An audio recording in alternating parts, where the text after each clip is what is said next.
La pluie battait violemment contre les immenses baies vitrées du Grand Hôtel Bellevue, l'un des établissements les plus prestigieux de la Côte d'Azur.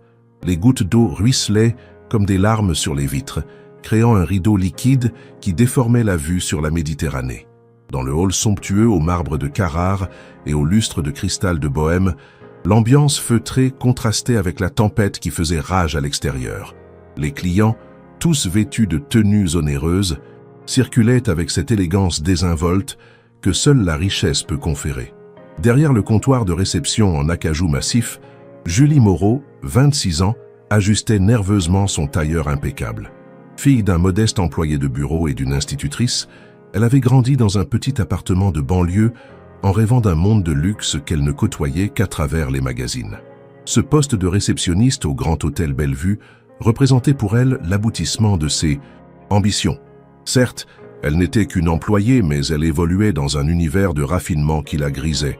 Au fil des mois, cette proximité avec l'opulence avait malheureusement développé chez elle une certaine arrogance, un mépris subtil pour ceux qu'elle jugeait indignes de ces lieux. C'est alors qu'un homme poussa la lourde porte à tambour de l'hôtel. Il était environ 22 heures et la réception baignait dans une lumière dorée tamisée. L'inconnu portait un jean délavé, des baskets usées et un sac à dos de randonnée visiblement fatigué par de nombreux voyages. Ses cheveux bruns, légèrement en désordre, goûtaient encore de la pluie et sa barbe de plusieurs jours lui donnait l'air d'un routard qui aurait passé des semaines sur les routes. À première vue, tout en lui criait le voyageur à petit budget, le backpacker qui compte chaque euro et dort dans des auberges de jeunesse. Si cette histoire vous plaît jusqu'à présent, n'hésitez pas à laisser un petit « j'aime » pour m'encourager à continuer. Que pensez-vous de ce début? L'intrigue vous semble-t-elle prometteuse? Julie leva les yeux de son ordinateur et son visage se crispa instantanément. Elle avait développé un sixième sens pour repérer les clients indésirables, ceux qui risquaient de ternir l'image immaculée de l'établissement. Et cet homme-là cochait toutes les cases, tenue négligée, sac à dos, allure, de baroudeur sans le sou. La réceptionniste sentit monter en elle cette irritation familière qu'elle éprouvait face à ce qu'elle considérait comme des intrus dans son temple du luxe. « Excusez-moi, mais je crois que vous vous êtes trompé d'adresse », lança Julie d'un ton sec, sans même laisser à l'homme le temps de s'approcher du comptoir. L'auberge de jeunesse la plus proche se trouve à 15 km d'ici, en direction du centre-ville. Vous ne pouvez pas la rater. L'inconnu s'arrêta net, surpris par cet accueil pour le moins hostile. Il avait l'habitude des réceptions froides dans certains établissements huppés, mais celle-ci dépassait tout ce qu'il avait pu connaître. Un sourire amusé étira lentement ses lèvres, comme s'il savourait déjà une plaisanterie que lui seul comprenait. « Je vous demande pardon ?» répondit-il calmement, sa voix trahissant un léger accent du sud-ouest. « Je cherche effectivement un hébergement pour cette nuit. » Julie ricana. Un son désagréable qui résonna dans le hall silencieux. « Monsieur, regardez autour de vous. Nous sommes dans un palace 5 étoiles. Nos tarifs commencent à 800 € la nuit pour la chambre la plus modeste. Je doute sincèrement que votre budget de routard puisse s'aligner sur nos standards. » L'homme au sac à dos fit quelques pas vers le comptoir, ignorant ostensiblement l'attitude méprisante de la réceptionniste. Il observa attentivement le hall somptueux, s'attardant sur les détails de la décoration, les fresques murales réalisées par des artistes de renom, les sculptures contemporaines disposées avec un goût exquis, le piano à queue Steinway qui trônait dans un coin du hall.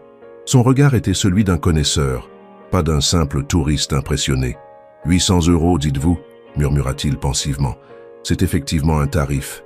Intéressant. Puis-je voir votre livre des tarifs complets?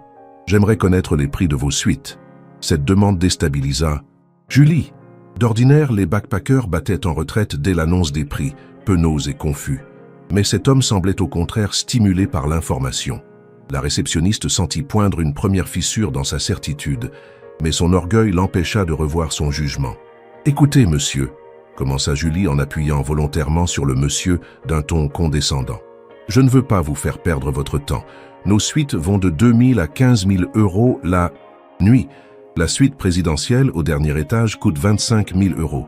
Maintenant, si vous cherchez quelque chose de plus accessible, je peux vous indiquer plusieurs établissements qui correspondent mieux à votre situation. » L'inconnu hocha lentement la tête, comme s'il réfléchissait sérieusement à ces informations. Il sortit de sa poche arrière un portefeuille en cuir noir, simple et usé, qui ne payait pas de mine. Julie vit là la confirmation de ses soupçons. Même le portefeuille trahissait la modestie des moyens de cet individu. 25 000 € pour la suite présidentielle, répéta l'homme songeur. Et cette suite est-elle libre ce soir? Julie éclata d'un rire sarcastique qui attira l'attention de quelques clients présents dans le hall. Une dame âgée, couverte de bijoux, tourna la tête dans leur direction, manifestement choquée par ce manque de professionnalisme. « Monsieur, vous me demandez si notre suite présidentielle à 25 000 € la nuit est libre? Mais bien sûr qu'elle est libre. Elle est même libre depuis plusieurs jours. Vous savez pourquoi? Parce que ce genre de suite n'est réservé que par des personnalités d'exception, des chefs d'État, des stars internationales, des magnates de l'industrie, pas par des... » Elle s'interrompit, réalisant qu'elle allait franchir une ligne rouge. Mais le mal était fait. « Pas par des quoi ?» demanda calmement l'inconnu, la défiant du regard. Julie rougit, consciente d'être allée trop loin, mais incapable de faire marche arrière sans perdre la face.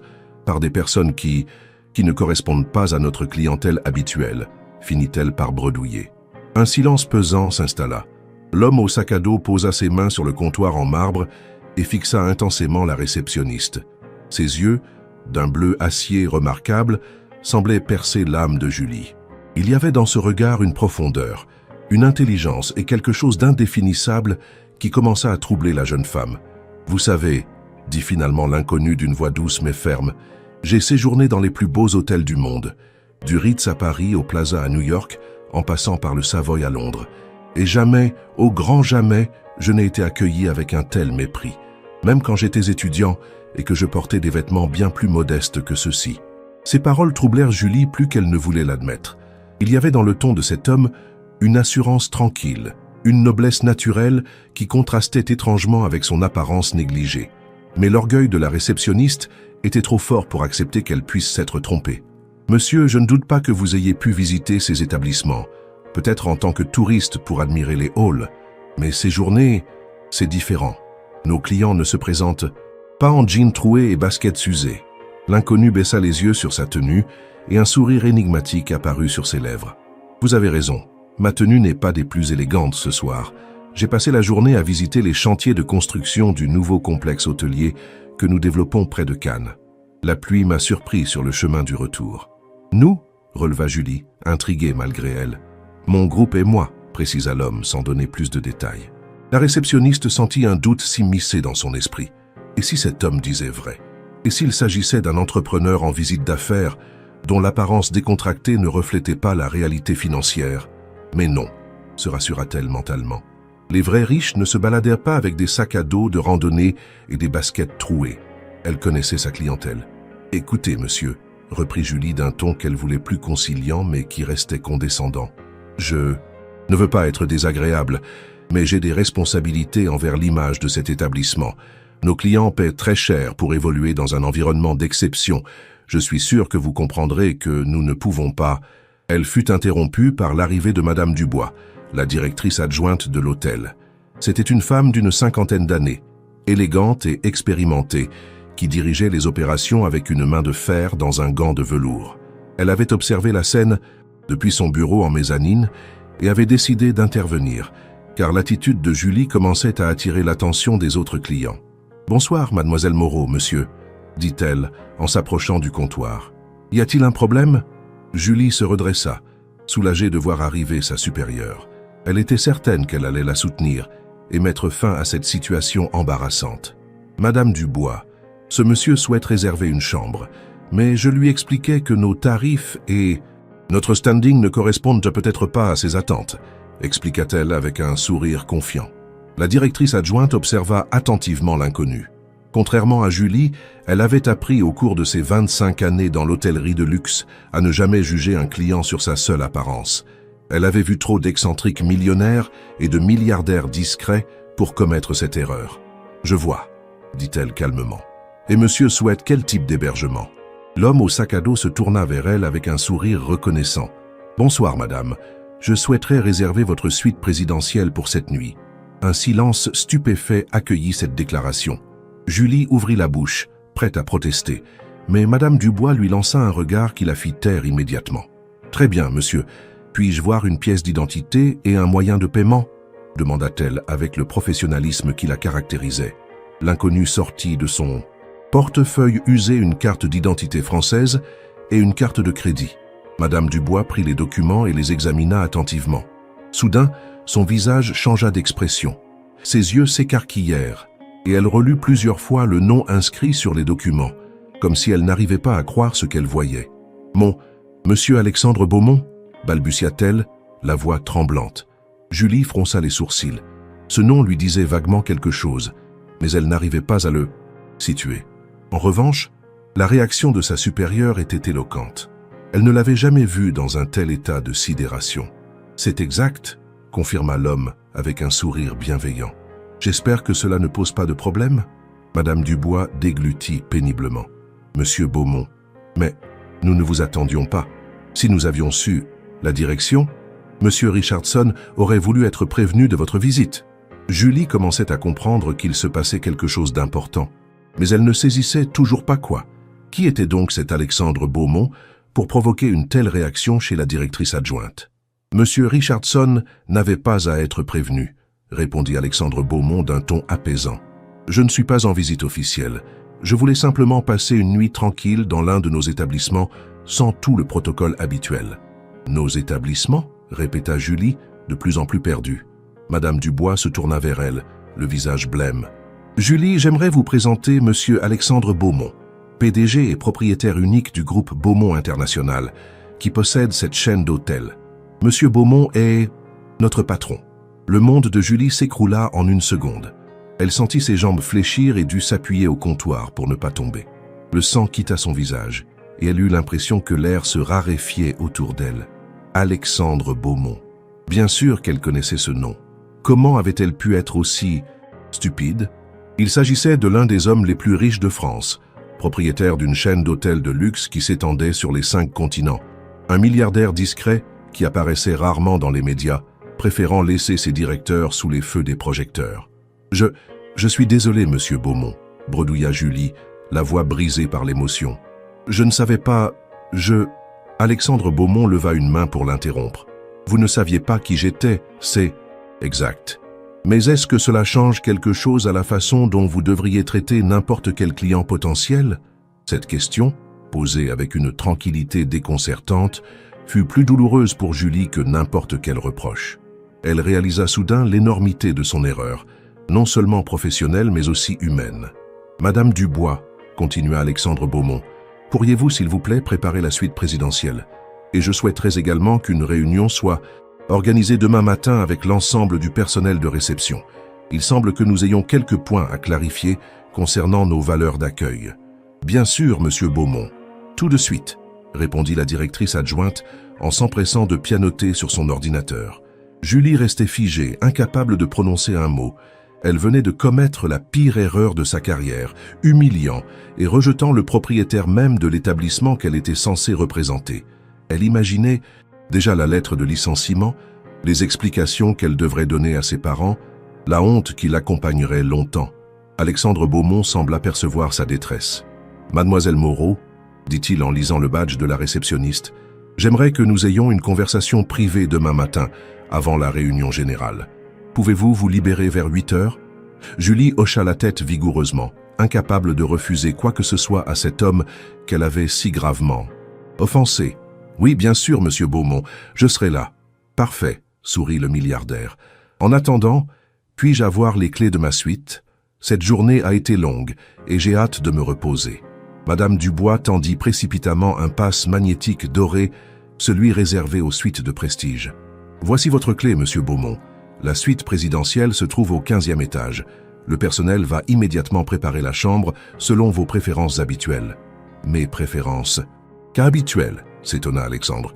Mais je n'ai jamais séjourné dans cette suite. »« Aussi, monsieur, » corrigea respectueusement Madame Dubois. « Vos assistants nous ont transmis il y a plusieurs mois un dossier détaillé de vos préférences. Température de la chambre à 19 degrés, minibar approvisionné avec de l'eau de source de Volvic, fruits frais renouvelés quotidiennement, journaux économiques français et internationaux, et bien sûr, votre café préféré, un Blue Mountain de Jamaïque. » Julie écoutait cette énumération avec un sentiment grandissant d'incrédulité. Non seulement elle avait humilié le propriétaire de l'hôtel, mais en plus, toute une organisation était en place pour accueillir cet homme qu'elle avait pris pour un vulgaire routard. L'ironie de la situation lui donnait envie de disparaître sous terre. Alexandre Beaumont parut amusé par le zèle de ses employés. « Ils sont très prévenants, mes assistants. Mais dites-moi, Madame Dubois, comment se porte l'hôtel? Les occupations sont-elles satisfaisantes en cette période? » « Excellente, Monsieur Beaumont. Nous affichons complet depuis 3 semaines consécutives. La clientèle est de très haute qualité et les retours clients sont exceptionnels. D'ailleurs, nous avons reçu ce matin même un mail de félicitations de la part du prince héritier de Brunei, qui a séjourné chez nous la semaine dernière. Voilà qui me fait plaisir, approuva le propriétaire. Et côté personnel, pas trop de tension, pas de problème particulier? Madame Dubois hésita une fraction de seconde, jetant un regard furtif vers Julie. Non, monsieur, rien de notable. L'équipe est professionnelle et dévouée. Alexandre Beaumont suivit son regard et sourit. J'en suis certain. Bon, je vais monter me reposer. Madame Dubois, Mademoiselle Moreau, bonne soirée. Il se dirigea vers les ascenseurs, son sac à dos toujours sur l'épaule, laissant derrière lui 2 employés complètement bouleversés. Dès que les portes de l'ascenseur se refermèrent, Madame Dubois explosa. « Julie, vous vous rendez compte de ce que vous venez de faire? Vous avez insulté et humilié le propriétaire de cette chaîne d'hôtels, un homme qui emploie plus de 15 000 personnes dans le monde. Comment avez-vous pu être aussi stupide ?» compléta Julie d'une voix brisée. « Le mot que vous cherchez, c'est stupide. Je ne sais pas ce qui m'a pris. Son apparence, j'ai cru... » « Son apparence? Mais enfin, Julie, nous travaillons dans l'hôtellerie de luxe. Nous recevons régulièrement des milliardaires excentriques qui se promènent en short et en tongs. Vous devriez savoir qu'on ne juge jamais un client sur ses vêtements. » Julie s'effondra sur sa chaise, la tête entre les mains. « Je sais, j'ai tout gâché. Il va me renvoyer, c'est sûr. Et il aura raison. » Madame Dubois soupira profondément. Malgré sa colère, elle éprouvait une certaine compassion pour cette jeune femme qu'elle avait vue évoluer au cours des derniers mois. Certes, elle avait remarqué chez elle une tendance à l'arrogance, mais elle l'attribuait à son jeune âge et à son inexpérience. « Écoutez, Julie, Monsieur Beaumont est réputé pour être un homme juste mais exigeant. Il ne tolère pas l'incompétence, mais il sait aussi reconnaître les erreurs humaines. Vous avez rendez-vous avec lui demain matin. Préparez-vous bien. Réfléchissez à ce qui s'est passé ce soir, aux leçons que vous pouvez en tirer. Et surtout, soyez honnête, c'est votre seule chance. Vous pensez vraiment qu'il pourrait me donner une seconde chance ? Demanda Julie avec un espoir ténu. Franchement, je n'en sais rien. Mais ce que je sais, c'est que Monsieur Beaumont n'est pas un homme vindicatif. Il cherche toujours à comprendre avant de sanctionner. Montrez-lui que vous avez compris votre erreur, que vous êtes capable d'évoluer. Le reste de la soirée se déroula dans une atmosphère tendue. Julie accueillit les derniers clients avec un professionnalisme mécanique, l'esprit entièrement occupé par ce qui l'attendait le lendemain. Elle revoyait sans cesse la scène, analysant chacune de ses paroles, chacune de ses attitudes. Plus elle y repensait, plus elle prenait conscience de la gravité de son comportement. Vers minuit, alors qu'elle terminait ses tâches administratives, Julie reçut un appel interne. C'était le service. « À d'étage. Mademoiselle Moreau, nous avons un souci avec la suite présidentielle. Monsieur Beaumont a appelé pour signaler que le Wi-Fi ne fonctionnait pas correctement dans sa chambre. Pourriez-vous monter voir ce qui se passe ?» Le cœur de Julie se serra. Elle allait devoir affronter à nouveau l'homme qu'elle avait si mal accueilli. Prenant son courage à 2 mains, elle monta au 15e étage, une tablette à la main pour diagnostiquer le problème de connexion. Elle frappa doucement à la porte de la suite présidentielle. Alexandre Beaumont lui ouvrit, ayant troqué ses vêtements trempés contre un peignoir de l'hôtel. Même en peignoir, il dégageait une prestance naturelle que Julie avait été incapable de déceler quelques heures plus tôt. « Mademoiselle Moreau, merci d'être montée si tard. Le Wi-Fi semble capricieux ce soir. Je suis désolé pour ce dérangement, Monsieur Beaumont. Je vais régler cela immédiatement, » répondit Julie d'une voix mal assurée. Elle entra dans la suite, impressionnée malgré elle par le luxe qui l'entourait. Cette suite qu'elle avait décrite quelques heures plus tôt sans jamais l'avoir visitée était encore plus somptueuse que ce qu'elle avait imaginé. Le salon principal, aux dimensions impressionnantes, offrait une vue panoramique sur la Méditerranée. Les meubles, signés par les plus grands designers, s'harmonisaient parfaitement avec les œuvres d'art contemporain accrochées au mur. Impressionnant, n'est-ce pas? dit Alexandre Beaumont en suivant le regard de la jeune femme. Cette suite a été entièrement redécorée l'année dernière par Philippe Stark lui-même. Elle représente le summum de ce que nous pouvons offrir à notre clientèle. Julie se concentra sur sa tablette, tentant de diagnostiquer le problème de connexion. Ses mains tremblaient légèrement et elle peinait à se concentrer sous le regard bienveillant mais intimidant du propriétaire. « Vous savez, » reprit Alexandre Beaumont en s'installant, « dans un fauteuil en cuir, cette suite a accueilli des personnalités extraordinaires. Le président Emmanuel Macron y a séjourné lors de sa dernière visite officielle dans la région. Nous avons aussi reçu Leonardo DiCaprio, qui préparait ici son film sur l'environnement. Et la semaine dernière, comme vous l'a dit Madame Dubois, le prince de Brunei. » Julie leva brièvement les yeux de sa tablette. « C'est effectivement impressionnant, monsieur. Vous savez ce que tous ces gens ont en commun? Mademoiselle Moreau, leur richesse ?» hasarda Julie, toujours concentrée sur son diagnostic. Alexandre Beaumont éclata de rire, un rire chaleureux qui détendit légèrement l'atmosphère. « Non, pas du tout. Ce qu'ils ont en commun, c'est qu'ils sont arrivés ici dans des tenues parfois très décontractées. Le président Macron portait un jean et une chemise simple. DiCaprio était en short et en basket. Quant au prince de Brunei, il était en tenue de jogging. » Cette révélation figea Julie. Elle comprenait le message subliminal mais clair que lui envoyait le milliardaire. « J'ai trouvé le problème », annonça-t-elle d'une voix étranglée. Un simple redémarrage du routeur devrait suffire. Elle effectua la manipulation nécessaire et la connexion se rétablit immédiatement. « Parfait. Merci beaucoup, mademoiselle Moreau.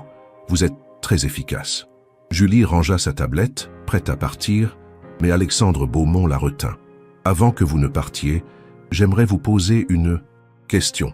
Depuis combien de temps travaillez-vous dans l'hôtellerie? » « 2 ans, monsieur Beaumont. J'ai commencé dans un hôtel 3 étoiles, puis j'ai rejoint le Grand Bellevue il y a 8 mois. Et qu'est-ce qui vous plaît dans ce métier? » Julie hésita, surprise par la question. Le contact avec une clientèle d'exception, l'élégance de l'environnement, la possibilité d'évoluer dans un monde de raffinement. Alexandre Beaumont hocha pensivement la tête. « Je vois. Et selon vous, quelle est la qualité la plus importante pour une réceptionniste dans un établissement comme le nôtre? » « Le professionnalisme, » répondit immédiatement Julie. « Le professionnalisme, c'est vague. Pouvez-vous être plus précise ?» Julie réfléchit quelques instants. La capacité à représenter dignement l'image de l'établissement, à faire en sorte que chaque client se sente privilégié d'être ici. Intéressant. Et comment fait-on pour que chaque client se sente privilégié? Cette fois, Julie prit le temps de réfléchir. Elle commençait à comprendre où voulait en venir Alexandre Beaumont, en traitant chacun avec respect et attention, quelles que soient les apparences, finit-elle par dire, la voix plus faible. « Exactement, » confirma le milliardaire avec un sourire bienveillant. « Vous venez de résumer l'essence même de l'hospitalité de luxe. Ce n'est pas la richesse du client qui détermine la qualité de l'accueil. C'est notre capacité à voir en chaque personne qui franchit notre seuil un invité précieux. » Julie baissa la tête, rongée par la honte. « Je suis désolé, monsieur Beaumont. Je n'ai aucune excuse pour mon comportement de ce soir. » « Vous avez raison, vous n'avez aucune excuse. Mais vous avez peut-être une explication ?» Cette nuance surprit Julie. Elle leva les yeux vers Alexandre Beaumont, y lisant une sincère volonté de comprendre. « J'ai grandi dans un milieu modeste, » commença-t-elle avec difficulté. « Quand j'ai commencé à travailler ici, j'ai été ébloui par ce monde de luxe. Peu à peu, j'ai eu l'impression d'en faire partie. Et j'ai développé une certaine arrogance. J'ai commencé à mépriser les gens que je jugeais indignes de cet univers, comme si cela me donnait plus de valeur. » Alexandre Beaumont l'écouta sans l'interrompre, hochant parfois la tête avec compréhension. « C'est un piège dans lequel tombent malheureusement beaucoup de personnes, » dit-il finalement. « La proximité avec le luxe peut créer une illusion d'appartenance. Mais, voyez-vous, mademoiselle Moreau, le véritable luxe ne se trouve pas dans les dorures et les marbres. Il se trouve dans l'attention que nous portons aux autres, dans notre capacité à créer de l'émotion positive. Comment faites-vous pour rester humble, malgré votre réussite ?» osa demander Julie. Alexandre Beaumont sourit, visiblement touché par cette question directe. « Vous savez, j'ai commencé ma carrière comme simple bagagiste dans un hôtel de Biarritz. J'avais votre âge, et j'étais aussi impressionné que vous par la richesse de certains clients. Mais j'ai eu la chance d'avoir un directeur d'hôtel exceptionnel qui m'a enseigné que dans l'hôtellerie, Nous sommes tous au service de quelque chose de plus grand que nous, l'art de recevoir. Cette confidence bouleversa Julie. Elle n'arrivait pas à imaginer cet homme qui possédait aujourd'hui des milliards, portant des bagages et nettoyant des chambres. Qu'est-ce qui vous a poussé à continuer? À créer votre propre empire? La passion, tout simplement. La passion de créer des lieux uniques, de former des équipes exceptionnelles, de donner aux gens des souvenirs inoubliables. Chaque hôtel de notre groupe a été pensé pour offrir une expérience unique, authentique. Alexandre Beaumont se leva et se dirigea vers la baie vitrée, contemplant la mer illuminée par la lune. Vous savez, mademoiselle Moreau, ce qui s'est passé ce soir m'a beaucoup fait réfléchir. Pas seulement sur votre comportement, mais sur ma responsabilité en tant que dirigeant. Si vous avez développé cette attitude, c'est peut-être que nous n'avons pas suffisamment bien transmis nos valeurs. Cette remarque surprit Julie. Mais monsieur, vous n'êtes en rien responsable de mon erreur. Si, en partie.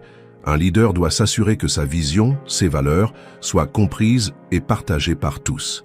Ses collaborateurs. Manifestement, nous avons un travail à faire dans ce domaine. Il se retourna vers Julie, le regard déterminé.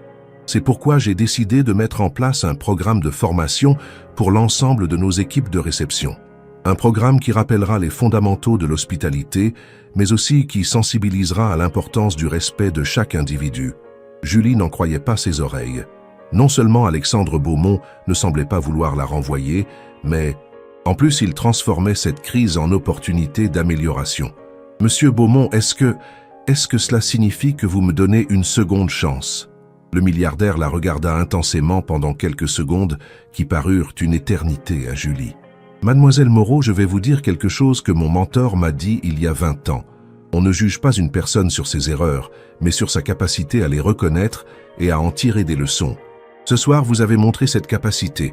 Vous avez reconnu votre erreur, vous en avez compris les causes, et je sens chez vous une réelle volonté de changer. » Julie sentit ses yeux s'embuer. Elle n'osait pas espérer que cette conversation prenne une tournure aussi positive. Cependant, continua Alexandre Beaumont d'un ton plus ferme, une seconde chance se mérite. Si je vous maintiens à votre poste, ce sera à certaines conditions. Lesquelles, monsieur? Premièrement, vous allez suivre une formation approfondie sur les valeurs de notre groupe, pas seulement ici, mais dans d'autres établissements de notre chaîne. Vous allez découvrir l'hôtellerie sous un angle différent. Julie hocha vigoureusement la tête. Bien sûr, monsieur, j'accepte. Deuxièmement, vous allez travailler pendant 1 mois comme simple bagagiste dans l'un de nos hôtels. Vous allez redécouvrir les fondamentaux du service, comprendre que chaque poste a sa noblesse. Cette perspective, loin de rebuter Julie, l'excitait presque. Elle y voyait l'opportunité de tout recommencer sur de bonnes bases. Et troisièmement, conclut Alexandre Beaumont avec un sourire malicieux, vous allez rédiger un guide de bonnes pratiques pour l'accueil, basé sur votre expérience. Ce guide sera diffusé dans tous nos établissements. Un guide, mais je ne suis qu'une simple réceptionniste. Justement, qui mieux qu'une personne qui a vécu cette erreur peut expliquer comment l'éviter? Votre témoignage aura plus d'impact que n'importe quel manuel théorique.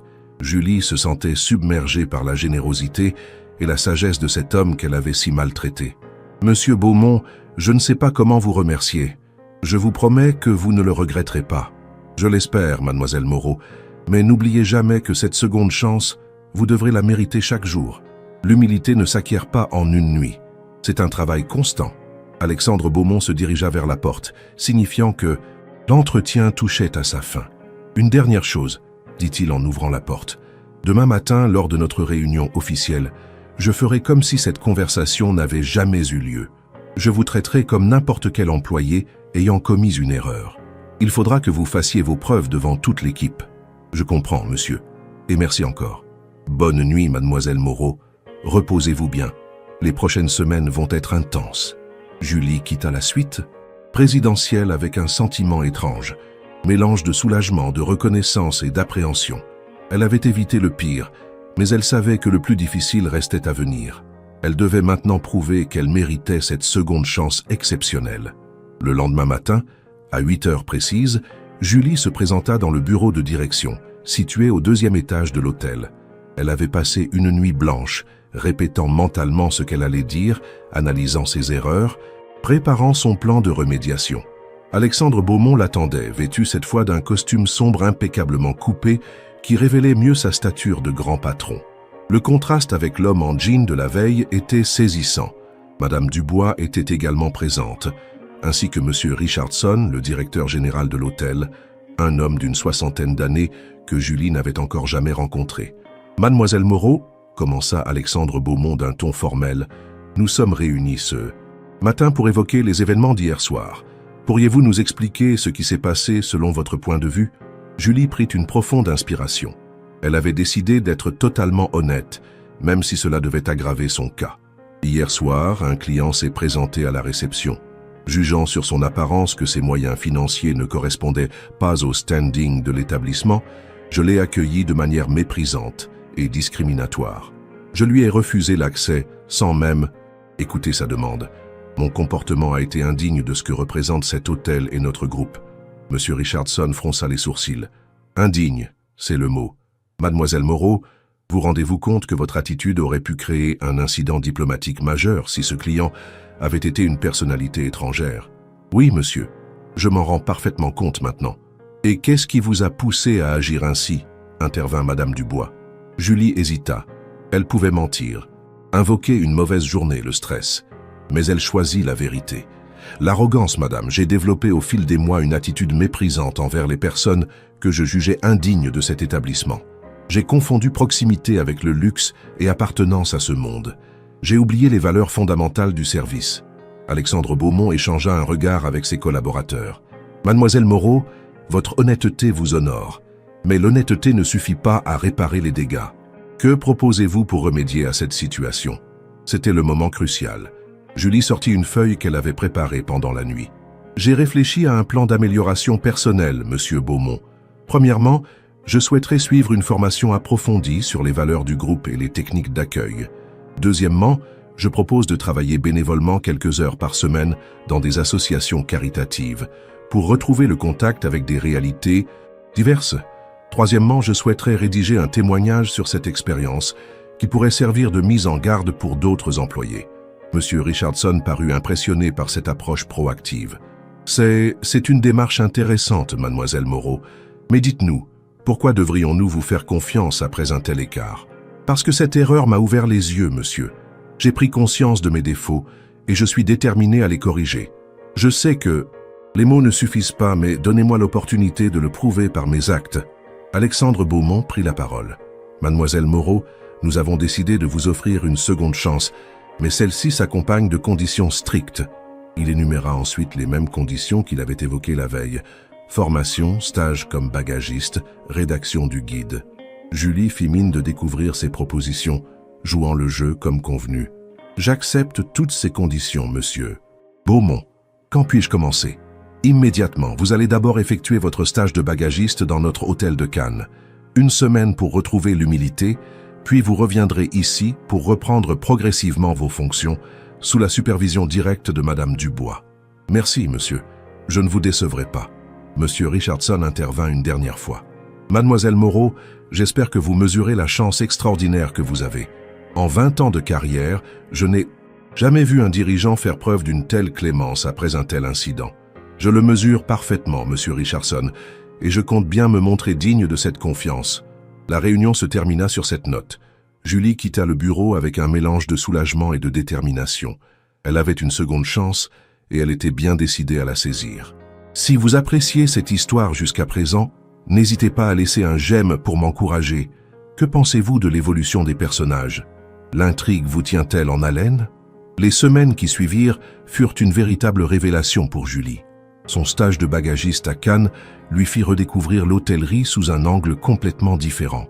Porter les bagages, nettoyer les chambres, aider au service d'étage, toutes ces tâches qu'elle avait tendance à mépriser, lui, apparurent sous un jour nouveau.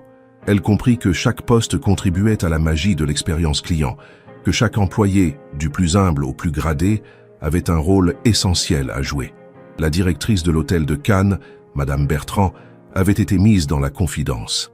Elle veilla à ce que Julie vive pleinement cette expérience, sans ménagement particulier. La jeune femme découvrit la fatigue physique des journées longues, la satisfaction du travail bien fait, mais aussi la joie de voir un client sourire après un service rendu avec attention. Un épisode marqua particulièrement Julie. Un couple de retraités américains, visiblement de conditions modestes, séjournaient dans une chambre standard.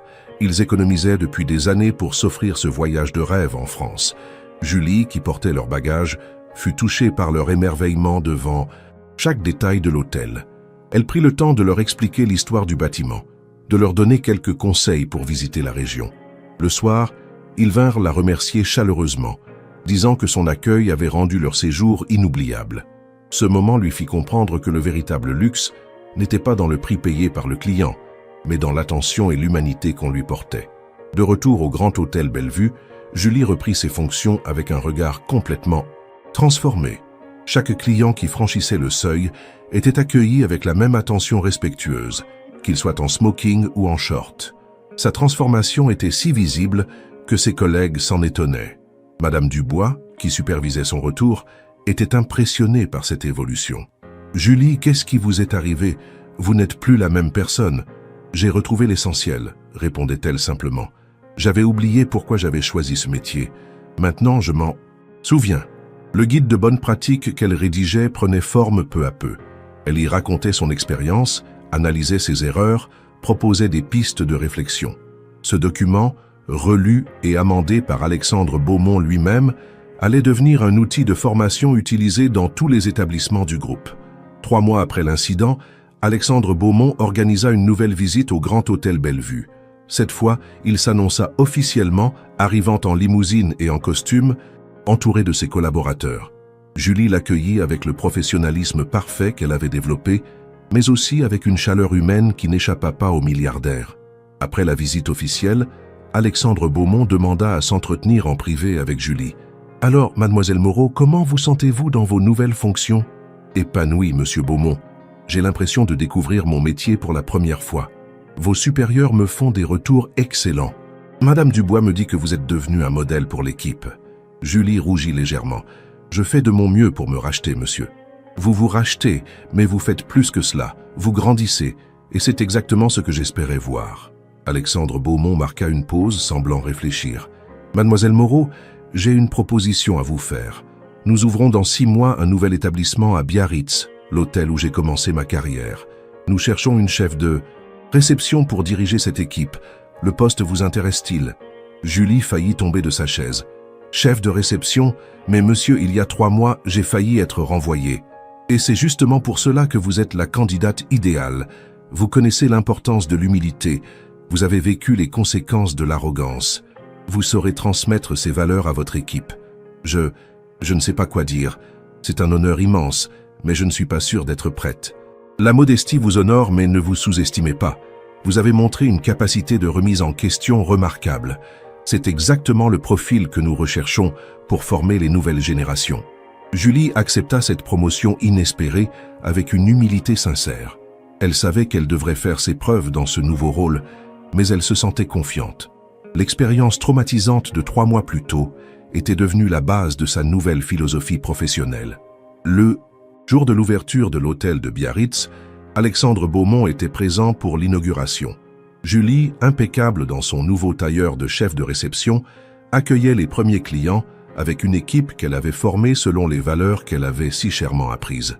Un homme en tenue décontractée, sac de voyage à la main, poussa la porte de l'hôtel. Une des jeunes réceptionnistes eut un mouvement de recul, mais Julie l'arrêta d'un geste discret. « Bonjour, monsieur », dit-elle chaleureusement à l'arrivant. « Comment puis-je vous aider ?» L'homme, visiblement surpris par cet accueil bienveillant, sourit. « Bonjour, je cherche une chambre pour cette nuit. Je sais que je n'ai pas l'air très présentable, mais j'ai eu quelques soucis de transport. » « Aucun problème, monsieur. L'apparence n'a jamais déterminé la qualité de notre accueil. Voyons ce que nous avons de disponible. » Alexandre Beaumont, qui observait la scène depuis le salon adjacent, sourit avec satisfaction. La leçon avait porté ses fruits.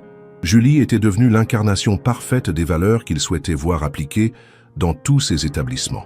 Plus tard, dans la soirée, lors du cocktail d'inauguration, Alexandre Beaumont prit la parole devant l'assemblée des invités, des personnalités locales et de la presse. « Mesdames et messieurs, cet hôtel représente pour moi bien plus qu'un simple investissement. Il symbolise un retour aux sources, puisque c'est ici, dans l'ancien hôtel, qui occupait cet emplacement, que j'ai commencé ma carrière il y a 20 ans. Mais il représente aussi l'avenir, car nous avons voulu en faire un laboratoire de nouvelles pratiques d'accueil. Il marqua une pause, cherchant Julie du regard dans l'assemblée. Ces nouvelles pratiques, nous les devons en grande partie à une femme qui a su transformer une erreur en leçon de vie. Mademoiselle Julie Moreau, notre chef de réception, va vous présenter la philosophie d'accueil que nous avons développée ensemble. Julie s'avança, émue d'être ainsi mise en avant par l'homme qu'elle avait si mal accueilli quelques mois plus tôt. Elle prit le micro d'une main légèrement tremblante. « Mesdames et messieurs, il y a 6 mois, j'ai commis la pire erreur de ma carrière. J'ai jugé un homme sur son apparence et je lui ai refusé l'accès à notre établissement. Cet homme était monsieur Alexandre Beaumont, le propriétaire de l'hôtel. » Un murmure parcourut l'assemblée. Personne ne s'attendait à une telle révélation. Cette erreur aurait pu et aurait dû me coûter mon emploi. Mais monsieur Beaumont a choisi de me donner une seconde chance à condition que j'apprenne de cette expérience. Aujourd'hui, je veux partager avec vous ce que j'ai appris. Julie raconta son parcours, ses erreurs, sa remise en question, sa transformation. Elle expliqua comment l'humilité était devenue la base de sa nouvelle approche professionnelle, comment chaque client était désormais un invité précieux, quelles que soient ses origines ou ses moyens. Le véritable luxe, conclut-elle, ce n'est pas dans le marbre et l'or, c'est dans l'attention que nous portons à chaque personne qui nous fait confiance. C'est dans notre capacité à créer de l'émotion positive, à faire se sentir unique chaque client qui franchit notre seuil. L'Assemblée applaudit chaleureusement. Plusieurs journalistes notèrent cette approche originale, cette transparence rare dans le monde des affaires. Alexandre Beaumont reprit le micro. « Voilà pourquoi j'ai confié à mademoiselle Moreau la direction de cette équipe, parce qu'elle incarne parfaitement nos valeurs, parce qu'elle a su transformer une faiblesse en force, une erreur en sagesse. » La soirée se poursuivit dans une atmosphère détendue. Julie reçut de nombreuses félicitations, mais c'est l'approbation d'Alexandre Beaumont qui lui importait le plus. « Vous avez été parfaite ce soir, » lui dit le milliardaire. « Votre témoignage était juste et touchant. Je suis fier de vous. Merci, monsieur Beaumont. Je n'oublierai jamais cette leçon. J'espère bien, mais n'oubliez pas non plus de regarder vers l'avant. Vous avez un bel avenir dans notre groupe. Peut-être un jour dirigerez-vous plusieurs établissements, qui sait. » Cette perspective excitait Julie, mais elle gardait les pieds sur terre. « Une étape à la fois, monsieur. J'ai encore beaucoup à apprendre. » C'est exactement l'état d'esprit qu'il faut conserver. La remise en question permanente, l'humilité, la volonté d'apprendre. Ce sont ces qualités qui font les grandes leaders. 2 ans plus tard, Julie dirigeait effectivement 3 établissements du groupe dans le sud-ouest. Son histoire était devenue légendaire dans la chaîne, un exemple parfait de seconde chance réussie. Le guide qu'elle avait rédigé était utilisé dans toutes les formations et son témoignage inspirait de nombreux employés. Un soir, alors qu'elle effectuait sa tournée habituelle dans l'un de ses hôtels, Julie vit une jeune réceptionniste avoir une attitude méprisante envers un client à l'apparence négligée. Elle intervint immédiatement avec la même bienveillance qu'Alexandre Beaumont avait eue envers elle. « Camille, dit-elle à la jeune employée, puis-je vous voir en privé un instant ?» Dans son bureau, Julie raconta son histoire à la jeune femme, lui expliquant les dangers de l'arrogance et l'importance du respect. Camille, d'abord sur la défensive, finit par comprendre son erreur. « Mademoiselle Moreau, comment puis-je me rattraper ?» En retournant immédiatement auprès de ce client pour vous excuser et lui offrir le meilleur service possible. Et en vous souvenant que chaque personne qui entre ici mérite notre attention, quels que soient ses vêtements ou son apparence. Camille suivit ce conseil et réussit à transformer un client mécontent en ambassadeur de l'établissement. Cette expérience lui servit de leçon pour toute sa carrière. Ainsi, l'histoire de Julie continuait à essaimer, créant un cercle vertueux d'humilité et de respect dans toute la chaîne d'hôtels. L'erreur commise cette nuit pluvieuse au Grand Hôtel Bellevue était devenue, paradoxalement, l'une des meilleures choses qui soit arrivée au groupe Beaumont International. Alexandre Beaumont, observant ses évolutions depuis son bureau parisien, souriait en pensant à cette nuit où une simple réceptionniste avait failli le chasser de son propre hôtel. Cette anecdote, qu'il racontait souvent lors de ses conférences sur le management, illustrait parfaitement sa philosophie. Les erreurs peuvent devenir des opportunités si on sait les transformer en leçons. 5 ans s'étaient écoulés depuis cette nuit pluvieuse qui avait changé le destin de Julie Moreau.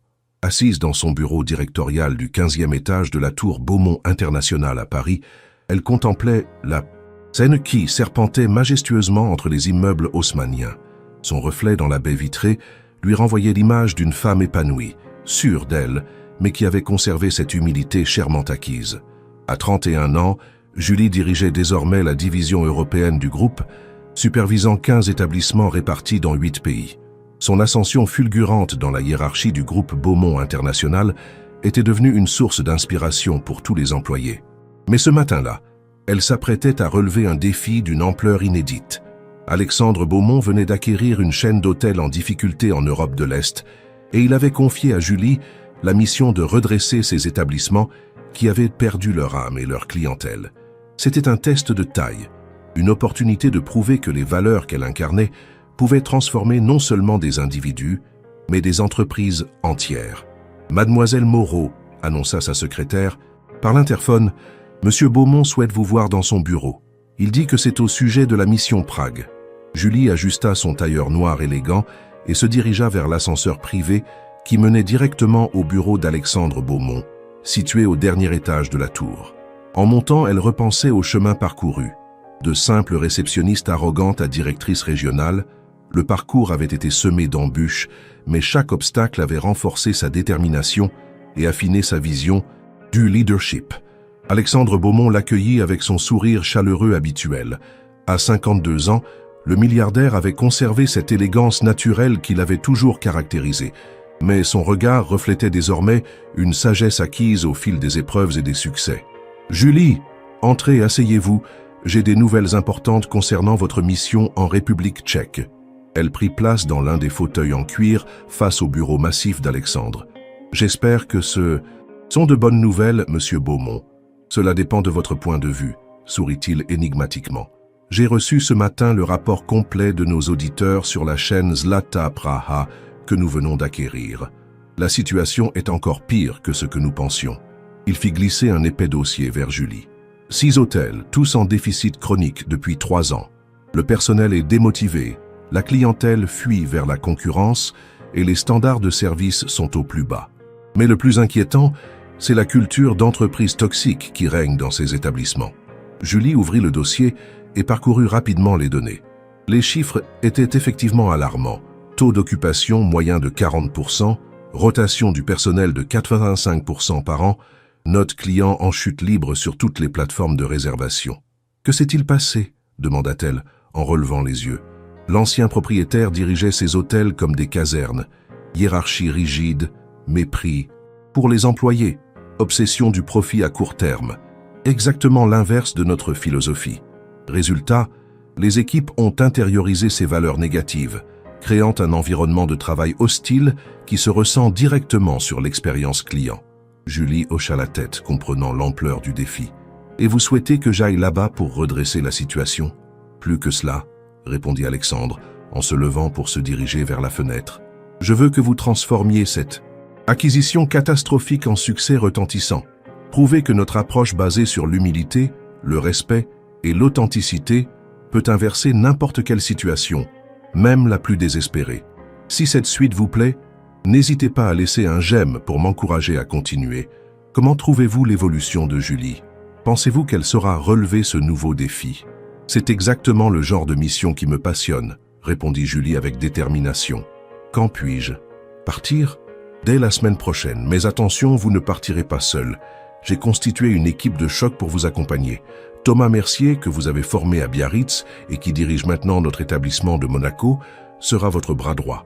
Nous enverrons également Sarah Chen, notre spécialiste en ressources humaines, et Marco Silva, notre expert en rénovation hôtelière. Julie sourit en entendant le nom de Thomas.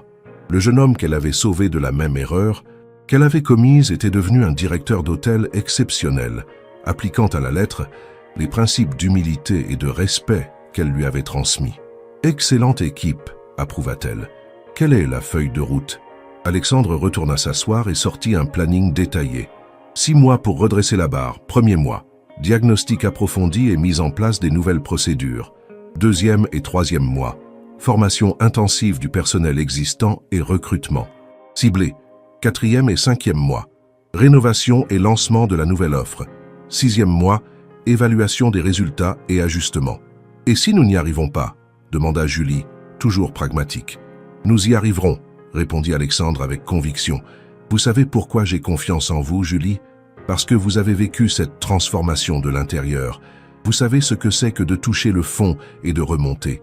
Cette expérience personnelle est votre plus grande force. Une semaine plus tard, Julie et son équipe atterrissaient à l'aéroport Václav Havel de Prague. La capitale tchèque, avec ses tours gothiques et ses ponts historiques, offrait un décor romantique qui contrastait cruellement avec la mission qui les attendait. Leur premier arrêt fut l'hôtel Zlata Praha Centre, le fleuron de la chaîne acquise par Beaumont International.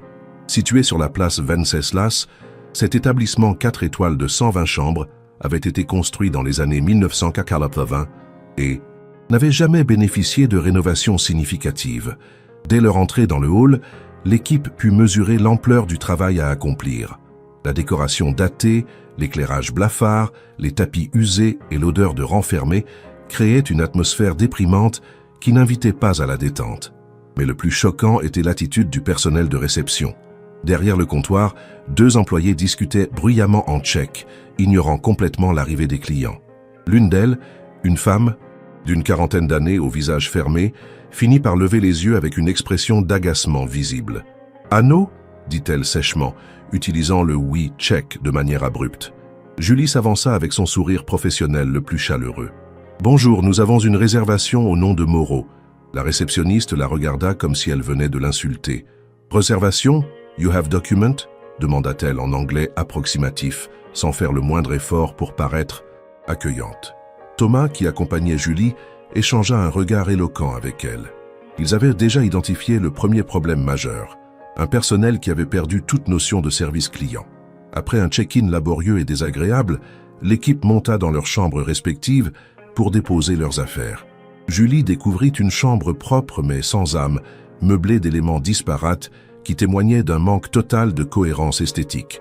La salle de bain, bien que fonctionnelle, présentait des traces d'usure et un carrelage défraîchi qui donnaient une impression générale de négligence. Le soir même, Julie organisa une réunion d'équipe dans la suite qu'elle avait réservée pour faire office de quartier général temporaire. « Bilan de cette première journée ?» demanda-t-elle à ses collaborateurs. Sarah Chen, la spécialiste RH, consulta ses notes. « J'ai pu m'entretenir informellement avec plusieurs employés. Le constat est unanime. Morale au plus bas, aucune fierté professionnelle, relations hiérarchiques toxiques. Beaucoup me disent donc qu'il ne reste que par nécessité économique. » Marco Silva, l'expert en rénovation, enchérina. « Côté infrastructure, c'est un désastre. Tout est à refaire. Décoration, mobilier, éclairage, système de climatisation. Les chambres sentent l'humidité. Et j'ai repéré plusieurs problèmes de plomberie. » Thomas, qui avait passé l'après-midi à observer les opérations, ajouta « Le plus grave, c'est l'attitude générale. J'ai vu des clients partir après avoir été mal accueillis. Un couple de touristes américains a annulé sa réservation de 3 nuits après seulement 1 heure sur place. » Julie prit des notes méticuleusement. « Bien, nous avions prévu que ce serait difficile. Maintenant, établissons notre stratégie. Sarah, je veux que vous organisiez des entretiens individuels avec tous les employés. Objectif, comprendre leur motivation, leur frustration, identifier ceux qui sont prêts à embarquer dans notre transformation. Entendu? Et ceux qui ne veulent pas changer? Nous leur donnerons toutes les chances de s'adapter. Mais s'ils persistent dans leur attitude négative, nous devrons nous séparer d'eux. Nous ne pouvons pas construire une nouvelle culture d'entreprise avec des éléments toxiques. » Julie se tourna vers Marco. « Pour les rénovations, nous allons procéder par phase. Commencez par établir un diagnostic précis et préparez-moi un plan de travaux échelonné sur 4 mois. Priorité absolue, hall d'accueil et première impression. C'est parti. J'ai déjà repéré plusieurs prestataires locaux qui pourraient nous aider. » Enfin, elle s'adressa à Thomas. « Toi, tu vas être mon observateur privilégié. Je veux que tu identifies les leaders naturels parmi le personnel, ceux qui pourraient devenir nos ambassadeurs du changement. » Le lendemain matin, Julie décida de commencer par ce qui lui tenait le plus à cœur, rencontrer individuellement chaque membre du personnel. Elle avait appris qu'on ne pouvait transformer une entreprise sans d'abord comprendre les individus qui la composent. Sa première rencontre fut avec Petra Novakova, la réceptionniste qui les avait si mal accueillis la veille. Âgée de 43 ans, Petra travaillait dans cet hôtel depuis 15 ans et avait vu défiler plusieurs directions. Assise face à Julie dans le petit bureau de la direction, elle arborait une expression méfiante et fermée. Madame Novakova, commença Julie en anglais, j'aimerais d'abord vous remercier de prendre le temps de me rencontrer. Petra haussa les épaules. I have no choice. New boss, new rules. Détendez-vous, ce n'est pas un interrogatoire. J'aimerais simplement comprendre votre point de vue sur cet hôtel, vos conditions de travail, vos attentes. Cette approche bienveillante sembla surprendre Petra. Visiblement, elle n'avait pas l'habitude qu'on sollicite son opinion. You really want to know? Demanda-t-elle avec scepticisme. Absolument. Vous connaissez cet établissement mieux que quiconque. Votre expertise m'intéresse. Petra resta silencieuse quelques instants, puis se décida à parler. This place, it was good hotel, long time ago. But then, old management, they treat us like dirt. No respect, only criticism. Clients complain, we get blamed. Equipment broken, no repair, no training, no support. Julie écoutait attentivement, prenant des notes. Et qu'est-ce qui vous fait rester? I need job. In Czech Republic. Not easy to find. Work at my age. But I am tired, very tired. Petra, dit Julie en se penchant légèrement vers elle. Et si je vous disais qu'on peut changer tout ça? Que vous pourriez retrouver la fierté de votre travail? La réceptionniste la regarda avec un mélange d'espoir et de scepticisme. Many managers say this. Nothing change. Je vous comprends. Mais moi, j'ai vécu cette transformation de l'intérieur. Il y a quelques années, j'étais une réceptionniste arrogante qui méprisait les clients. J'ai failli perdre mon emploi à cause de mon attitude. Mon patron m'a donné une seconde chance et aujourd'hui, je dirige 15 hôtels. Cette révélation surprit visiblement Petra. You were receptionist? Oui, exactement comme vous. Et si j'ai pu changer, vous aussi vous le pouvez. Mais pour cela, j'ai besoin de votre aide. Pour la première fois depuis le début de l'entretien, Petra sourit légèrement. What you want me to do? D'abord, donnez-moi une chance de vous prouver que nous sommes différents.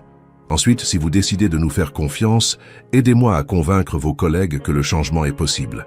Cet entretien avec Petra fut révélateur de l'état d'esprit général qui régnait dans l'hôtel.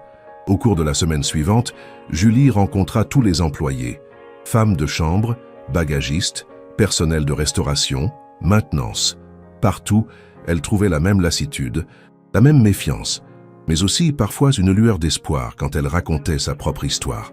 L'un des moments les plus marquants fut sa rencontre avec Viktor Svoboda, le chef de cuisine de 48 ans. Ancien élève d'une prestigieuse école culinaire, Viktor avait autrefois dirigé la cuisine d'un restaurant étoilé. Les difficultés économiques l'avaient contraint à accepter ce poste dans l'hôtel, où ses talents étaient gaspillés dans la préparation de plats industriels sans saveur. « Monsieur Svoboda, lui dit Julie lors de leur entretien, j'ai goûté votre cuisine, elle manque d'âme. » Viktor sursauta, visiblement choqué par cette franchise brutale, mais Julie continua. « Et je sais pourquoi. Parce qu'on vous a enlevé votre passion. On vous a forcé à cuisiner de la nourriture que vous méprisez pour des clients qu'on vous a appris à considérer comme indifférents. » Le chef baissa la tête. « You understand? Yes, I hate what I cook here, but I have family. I need salary. » Et si je vous redonnais la liberté de créer? Si je vous donnais un budget pour proposer une vraie cuisine tchèque authentique, digne de vos talents? Les yeux de Viktor s'illuminèrent pour la première fois. « You would do this? » À une condition, que vous m'aidiez à former vos équipes dans le même esprit de fierté et d'excellence que vous portiez autrefois. Cette conversation marqua un tournant. Viktor devint rapidement l'un des ambassadeurs les plus enthousiastes de la transformation. Sa passion retrouvée pour la cuisine se transmit à ses équipes. Et bientôt, l'odeur de vrais plats préparés avec amour remplaça celle des plats réchauffés qui régnaient auparavant dans l'hôtel. Parallèlement aux rencontres individuelles, Julie mit en place des sessions de formation collective. Elle avait fait venir de Paris Camille Rousseau, l'ancienne réceptionniste qu'elle avait elle-même formée à Biarritz et qui était devenue formatrice spécialisée dans les valeurs d'accueil Beaumont. La première session de formation eut lieu dans la salle de conférence de l'hôtel, transformée pour l'occasion en espace d'apprentissage convivial. 15 employés étaient présents, certains volontaires, d'autres visiblement contraints par leur hiérarchie. « Bonjour à tous », commença Camille avec son sourire rayonnant. « Je m'appelle Camille, et il y a 3 ans, j'étais exactement comme certains d'entre vous, démotivé, aigri, persuadé que mon travail ne servait à rien. » Cette accroche surprit l'assemblée. Les employés s'attendaient à un discours moralisateur, pas à ce témoignage personnel. « Que s'est-il passé ?» continua Camille. « j'ai rencontré quelqu'un qui m'a fait comprendre que dans l'hôtellerie, nous ne vendons pas seulement des chambres. Nous vendons des émotions, des souvenirs, des moments de bonheur. Elle marqua une pause et balaya l'assemblée du regard. Combien d'entre vous ont choisi ce métier par passion? Quelques mains se levèrent timidement, dont celle de Petra. Et combien l'ont perdu en cours de route? Cette fois, presque toutes les mains se levèrent, accompagnées de sourires gênés. C'est normal, rassura Camille. Moi aussi, j'avais perdu cette passion, mais elle peut renaître. Laissez-moi vous raconter comment. Durant les 3 heures qui suivirent, Camille alterna témoignages personnels, exercices pratiques et mises en situation. Elle raconta comment un simple sourire sincère pouvait transformer l'expérience d'un client, comment une attention particulière pouvait créer un ambassadeur de l'hôtel, comment la fierté du travail bien fait pouvait redonner du sens à chaque journée. L'exercice le plus marquant fut celui des moments magiques. Camille demanda à chaque participant de se souvenir d'un moment où ils avaient été particulièrement bien accueillis quelque part, puis de décrire ce qui avait rendu cette expérience mémorable. Petra prit la parole. I remember, many years ago, I go to small hotel in Austria with my daughter. She was sick and receptionist, she see this. She called doctor, she bring special tea, she make my daughter smile. I never forget this woman. Et qu'avez-vous ressenti à ce moment-là? Demanda Camille. Grateful. And, how you say, important. Like she really care about us. Exactement. Et maintenant, imaginez que chaque client qui entre dans votre hôtel puisse vivre la même émotion grâce à vous. Cette formation marqua le début d'un changement d'état d'esprit collectif. Les employés commencèrent à comprendre qu'ils avaient le pouvoir de transformer l'expérience de leurs clients et par ricochet, leur propre satisfaction professionnelle. Mais le véritable test arriva 2 semaines plus tard, quand Julie décida d'organiser ce qu'elle appelait l'opération client mystère inversé. Au lieu d'envoyer de faux clients pour évaluer le service, elle proposa à l'équipe de l'accompagner incognito dans d'autres hôtels de Prague pour observer les bonnes pratiques. Cette sortie pédagogique eut lieu un samedi après-midi. Julie avait choisi 3 établissements de standing différents, un hôtel de luxe international, un boutique hôtel local réputé et un établissement économique mais bien noté par les clients. Dans le premier hôtel, l'équipe tchèque découvrit avec émerveillement le niveau de raffinement de l'accueil. Personnel souriant, anticipation des besoins, attention aux détails. Petra chuchota à Julie. « They make it look so easy, but I see, it's not just. Smetl, they really listen to client. » Dans le boutique hôtel, c'était l'authenticité qui frappait. Décoration reflétant la culture locale, personnel passionné racontant l'histoire de Prague, ambiance chaleureuse et familiale. Victor, qui accompagnait le groupe, fut particulièrement inspiré par la carte du restaurant, qui mettait à l'honneur les spécialités tchèques revisitées avec créativité. Enfin, dans l'hôtel économique, ils découvrirent qu'on pouvait offrir un excellent service, même avec des moyens limités.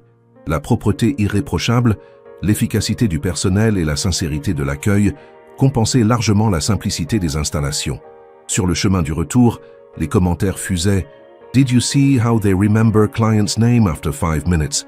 The bathroom in luxury hotel, so clean you can see yourself in every surface. But economic hotel, they have no marble, no gold, but client look happy when they leave. Set experience immersive eut un impact considérable sur l'équipe. Pour la première fois, ils voyaient concrètement ce que signifiait excellence du service et comprenaient que c'était à leur portée. De retour à l'hôtel Zlata Praha Centre, Julie lança la phase suivante de la transformation, la mise en place de nouveaux standards opérationnels.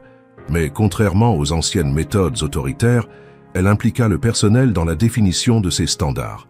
Elle organisa des ateliers participatifs où chaque département était invité à proposer ses propres améliorations. L'atelier réception fut particulièrement productif. Petra, désormais convertie à la nouvelle approche, proposa plusieurs idées innovantes. We could have small map of Prague with our recommendations. Not tourist trap, but real good places where local people go. And what if we learn few words in language of clients? Just hello and thank you in English, German, French. Also, when client arrive late and tired, we could offer herbal tea. Victor make very good chamomile tea. Ces propositions furent immédiatement validées et mises en œuvre. Petra elle-même se porta volontaire pour apprendre les bases de l'anglais, de l'allemand et du français, montrant un enthousiasme qu'elle n'avait plus manifesté depuis des années. L'atelier cuisine avec Victor fut tout aussi fructueux. Le chef présenta un projet ambitieux de refonte complète de la carte, axée sur la gastronomie tchèque moderne. Il proposa également d'organiser des soirées thématiques mettant à l'honneur les spécialités régionales, avec dégustation de bières locales et animation musicale traditionnelle. « Monsieur Svoboda, dit Julie après sa présentation, votre projet est exactement ce que j'espérais. Vous avez carte blanche pour le mettre en œuvre. » Les yeux du chef s'embuèrent d'émotion. « Thank you, Madame Moreau. You give me back my pride. » Pendant que l'équipe humaine se transformait, Marco Silva orchestrait la rénovation physique de l'établissement. Le challenge était de taille. Moderniser l'hôtel tout en conservant son caractère historique et en restant dans les budgets alloués. La première phase concernait le hall d'accueil. Marco avait opté pour un concept Prague moderne, conservation des éléments architecturaux originaux, colonnes en marbre, moulures au plafond, mais modernisation de l'éclairage, du mobilier et de la décoration. Le comptoir de réception fut entièrement redessiné pour favoriser l'interaction avec les clients et un coin, salon confortable fut créé près de l'entrée. Le jour de la réouverture du hall rénové, l'émotion était palpable. Petra, découvrant son nouvel espace de travail, eut du mal à retenir ses larmes. « It's beautiful », murmura-t-elle. « I feel professional again ». Cette rénovation eut un effet psychologique immédiat sur l'ensemble du personnel. Travailler dans un environnement beau et moderne redonnait de la fierté et motivait les équipes à maintenir ce niveau d'excellence.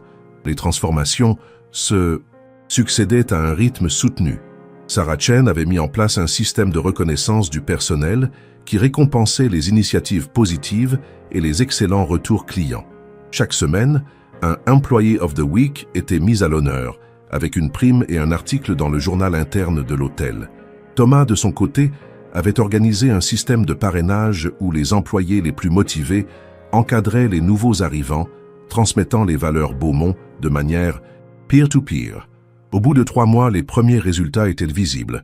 Le taux d'occupation était passé de 40% à 65%. Les notes clients sur les plateformes de réservation avaient progressé de 6,2/10 à 7,8/10 et surtout, le turnover du personnel avait chuté drastiquement. Mais le véritable tournant eut lieu lors d'un incident qui aurait pu tourner au désastre. Un samedi soir, un groupe de 15 hommes d'affaires japonais arriva à l'hôtel pour un séjour de 3 jours. Leur vol avait été retardé, ils étaient épuisés, et l'un d'eux souffrait d'allergies alimentaires sévères. De plus, leur interprète était malade et ne pourrait pas les accompagner. L'ancien personnel aurait paniqué face à cette situation complexe. Mais l'équipe transformée réagit avec efficacité et créativité. Petra, qui avait appris quelques mots de japonais grâce au tutoriel en ligne, accueillit le groupe avec un konnichiwa chaleureux qui surprit et toucha les visiteurs. Elle mobilisa immédiatement Victor pour gérer le problème d'allergie, contacta un médecin de garde pour s'assurer que tout était sous contrôle et organisa un accueil traditionnel tchèque avec pain et sel. Victor, informé des restrictions alimentaires, improvisa un menu spécial adapté et prépara personnellement tous les plats pour s'assurer qu'aucun allergène n'était présent. Il alla même jusqu'à traduire la composition de chaque plat en anglais pour rassurer le client concerné. L'équipe de chambre prépara les 15 chambres avec un soin particulier, ajoutant des touches personnalisées, origami réalisés par les femmes de chambre, petites attentions locales, informations touristiques en anglais. Le lendemain matin, le leader du groupe japonais demanda à parler à la direction. Julie s'attendait à des reproches, mais elle découvrit un homme ému aux larmes. « Madame, dit-il dans un anglais impeccable, « In 30 years of business travel, I never experienced such care and attention. Your team transformed what could have been disaster into most memorable stay of my career. » Il sortit de sa poche un petit carnet. « I write note for each hotel I visit. For your hotel I write, True Czech hospitality, staff with heart of gold. We'll definitely return and recommend. » Cette reconnaissance émut profondément l'équipe présente. Petra, Victor et les autres employés impliqués comprirent à ce moment-là qu'ils avaient retrouvé l'essence même de leur métier, créer de la joie et du bonheur. Comment trouvez-vous cette transformation de l'équipe? Pensez-vous que Julie et son équipe vont réussir à atteindre leurs objectifs? laissez un commentaire pour partager vos impressions. L'incident japonais marqua un tournant décisif. L'histoire se répandit rapidement dans tout l'hôtel et renforça la cohésion d'équipe. Mais surtout, elle attira l'attention des médias locaux et spécialisés. Un journaliste du Prague Business Journal demanda à interviewer Julie sur les méthodes de transformation qu'elle appliquait. L'article, publié une semaine plus tard, présentait l'hôtel Zlata Praha Centre comme un exemple remarquable de renaissance hôtelière grâce à une approche humaine innovante. Cette publicité positive eut un effet boule de neige. Les réservations affluèrent, attirées par cette réputation naissante d'excellence du service. En quelques semaines, l'hôtel affichait complet plusieurs jours consécutifs, ce qui ne s'était pas produit depuis des années. Alexandre Beaumont, qui suivait l'évolution depuis Paris, décida de rendre une visite surprise à l'équipe. Il arriva un jeudi matin, discrètement, vêtu d'un costume simple et accompagné seulement de son assistant personnel. Petra, désormais formée à reconnaître les clients de prestige au-delà des apparences, l'accueillit avec le sourire professionnel qui était devenu sa marque de fabrique. « Good morning, sir. Welcome to Zlata Praha Center. How may I assist you today? I don't have reservation, » répondit Alexandre en testant discrètement la réaction de la réceptionniste. « I'm here for business meeting, but my hotel has some problems. Do you have room available? »« Of course, sir. Let me check our availability. » Petra consulta son écran avec efficacité. « We have several options. May I suggest our executive room with view on Wenceslas Square? Perfect for business traveler. That sounds good. And I need to work this afternoon. Do you have business center? Absolutely. Our business center is available 24/7 with high-speed internet and printing facilities. But if you prefer, I can arrange for laptop and printer to be brought to your room. We also have small meeting room if you need private space for call. Alexandre sourit intérieurement. Le contraste avec l'accueil qu'il avait reçu quelques mois plus tôt était saisissant. Après avoir finalisé sa réservation, il demanda « I'm curious about local cuisine. Do you have restaurant recommendations? » « Our own restaurant is excellent, » répondit Petra avec fierté. « Our chef Victor prepares authentic Czech dishes with modern touch, very popular with guests. But if you prefer to explore city, I have map with my personal recommendations.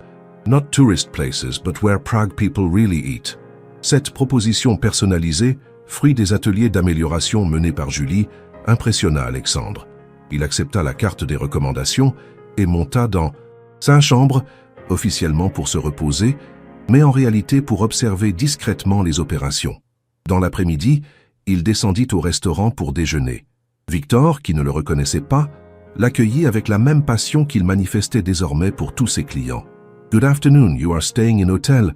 demanda le chef en s'approchant de la table d'Alexandre. « Yes, just arrived this morning. The receptionist recommended your restaurant very enthusiastically. »« Ah, Petra, she is wonderful colleague. Always support our cuisine. » Victor rayonnait de fierté. « Today I have special menu, traditional goulash with Czech beer bread, and for dessert, trdelník with homemade ice cream. You like to try? »« That sounds perfect. » Alexandre dégusta un repas délicieux, préparé avec une passion évidente. La transformation de Victor était remarquable. De cuisinier démotivé préparant des plats industriels, il était devenu un ambassadeur authentique de la gastronomie tchèque. En fin d'après-midi, Alexandre croisa Julie dans le lobby. Elle était en train de faire sa tournée quotidienne, s'arrêtant pour échanger quelques mots avec chaque membre du personnel, vérifiant que tout se passait bien, apportant son soutien là où c'était nécessaire. « Monsieur Beaumont !» s'exclama-t-elle, surprise de le voir. « Vous ne m'aviez pas dit que vous veniez. »« Visite incognito » sourit-il. « Je voulais voir de mes propres yeux les résultats de votre travail. Et je dois dire que je suis bluffé. » Ils s'installèrent dans un coin tranquille du lobby pour faire le point. « Julie, ce que vous avez accompli ici en 4 mois est extraordinaire. J'ai vu la transformation de Petra, j'ai goûté la cuisine de Victor, j'ai observé l'ambiance générale. C'est exactement la vision que j'avais pour cette acquisition. Merci, Monsieur Beaumont. Mais le mérite revient à toute l'équipe. Ils ont accepté de changer, de sortir de leur zone de confort, de redécouvrir leur métier. Comment ont-ils réagi quand vous leur avez raconté votre propre histoire ? Cela a été le déclic, avoua Julie. Quand ils ont compris que moi aussi j'avais touché le fond, que moi aussi j'avais été cette employée aigrie et méprisante, ils ont réalisé que la transformation était possible. L'authenticité de mon témoignage a créé une confiance que jamais un discours théorique n'aurait pu établir. Alexandre hocha la tête pensivement. C'est exactement pour cela que je vous ai confié cette mission. Votre expérience personnelle est devenue votre plus grande force professionnelle. Et maintenant, que faisons-nous pour les 5 autres hôtels de la chaîne? Nous appliquons la même méthode, mais en nous appuyant sur l'équipe que vous avez formée ici. Petra, Victor et les autres vont devenir vos ambassadeurs pour convaincre leurs collègues des autres établissements. Cette idée enthousiasma Julie. Une transformation par contagion positive. Exactement. Le témoignage de pairs qui ont vécu la même situation sera plus crédible que n'importe quel consultant externe. Les semaines suivantes virent effectivement cette stratégie se déployer. Julie organisa des rencontres inter-hôtels où l'équipe du Zlata Praha Centre partageait son expérience avec les collègues des autres établissements de la chaîne. Ces sessions étaient particulièrement émouvantes. Petra racontait sa transformation de réceptionniste blasée en ambassadrice de l'hospitalité tchèque. Victor expliquait comment il avait retrouvé sa passion culinaire. Les femmes de chambre témoignaient de la fierté retrouvée dans leur travail. Mais le plus touchant était le témoignage de Milan, un jeune bagagiste qui avait failli démissionner avant l'arrivée de Julie. Il expliquait comment les nouvelles formations lui avaient fait comprendre l'importance de son rôle dans l'expérience client. « Before », disait-il avec son anglais approximatif, mais sa sincérité évidente, « I think I am just carrying bags, not important work. But now I understand. I am first person client see when arrive, last person when leave. I can make their day good or bad. This is big responsibility. » Ces témoignages authentiques eurent un impact considérable sur les équipes des autres hôtels. La transformation s'accéléra, chaque établissement trouvant sa propre voie tout en respectant les valeurs communes du groupe. Au bout de 6 mois, les résultats dépassaient toutes les espérances. La chaîne Zlata Praha avait non seulement retrouvé la profitabilité, mais était devenue une référence en matière d'hospitalité à Prague. Les 6 hôtels affichaient des taux d'occupation supérieurs à 85%, les notes clients atteignaient 8,5-10 en moyenne, et le turnover du personnel était tombé à moins de 10% par an. Plus important encore, cette réussite avait créé un effet d'entraînement sur l'ensemble du groupe Beaumont International. D'autres directeurs régionaux demandaient à Julie de venir partager son expérience, et ces méthodes commençaient à être appliquées dans d'autres pays. La reconnaissance vint également de l'extérieur. Le magazine European Hospitality Awards décerna à Julie le prix de Manager of the Year pour sa transformation exceptionnelle de la chaîne tchèque. Lors de la cérémonie de remise des prix à Londres, elle eut l'occasion de rencontrer d'autres leaders de l'industrie et de partager sa philosophie du management par l'humilité. Dans son discours d'acceptation, Julie revint sur son parcours. « Il y a 6 ans, j'étais une réceptionniste arrogante qui a humilié le propriétaire de son propre hôtel. Cette erreur aurait pu être la fin de ma carrière. Au lieu de cela, elle est devenue le fondement de ma réussite. Car j'ai appris que dans l'hôtellerie comme dans la vie, l'humilité n'est pas une faiblesse, c'est une force. C'est cette humilité qui nous permet de comprendre nos clients, de respecter nos équipes et de créer ces moments magiques qui transforment un simple séjour en souvenir inoubliable. » L'assistance, composée des plus grands noms de l'hôtellerie mondiale, se leva pour applaudir. Mais dans la salle, personne n'était plus fier qu'Alexandre Beaumont, qui observait avec émotion cette femme qu'il avait vue grandir et qui incarnait désormais parfaitement les valeurs de son groupe. Après la cérémonie, lors du cocktail de gala, Alexandre s'approcha de Julie. « Félicitations pour ce prix mérité, mais j'ai une autre proposition à vous faire. »« Laquelle ?» demanda Julie, intriguée. « Le groupe est en train de négocier l'acquisition d'une chaîne d'hôtels en difficulté aux États-Unis, 12 établissements, côte Est, problème similaire à ceux que vous avez résolus en République tchèque. Intéressé ?» Julie sourit. Chaque nouveau défi était une opportunité de prouver que les valeurs d'humilité et de respect pouvaient transformer n'importe quelle situation. « Quand est-ce qu'on commence ?» répondit-elle simplement. Et voilà la fin de cette magnifique histoire de transformation. J'espère que le parcours de Julie vous a inspiré et ému. N'hésitez pas à laisser un j'aime si cette histoire vous a plu. Quelle est la leçon qui vous a le plus marqué dans cette aventure? Comment pensez-vous appliquer ces valeurs d'humilité et de respect dans votre propre vie ou travail? Partagez vos réflexions en commentaire.